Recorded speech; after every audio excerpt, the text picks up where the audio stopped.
प्रणाम सब गोटे के।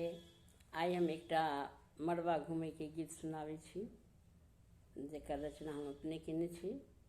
अगर नीक लागत अहाँ सबके तो लाइक कमेंट जरूर करते रहब और सब कोई आशीर्वाद नहीं बनेने रहब।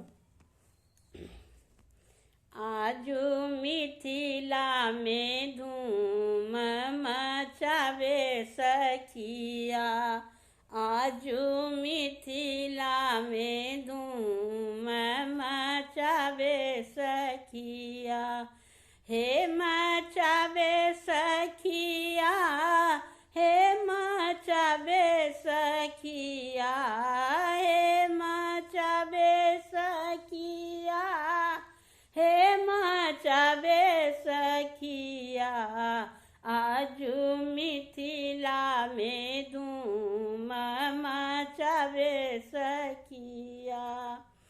चारी चौखुट के मड़बा बनाओल, चारी चौखुट के मड़बा बनाओल, सुंदर झालर लगल सखिया, ए सुंदर झालर लगल सखिया, आजू मिथिला में धूम मचावे सखिया।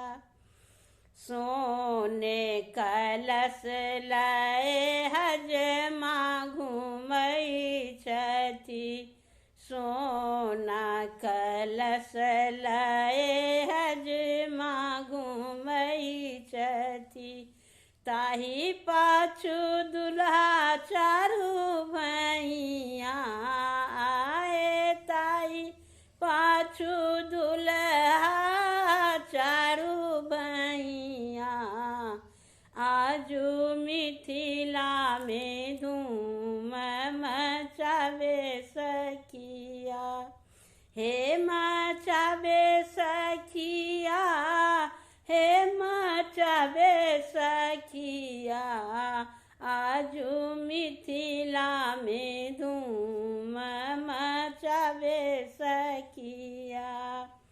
चलू झट करी दुल्हा नमहर डेगलए, चलू झट करी दुल्हा नमहर डेगलए, करुणे विलम्ब कहथि सखिया,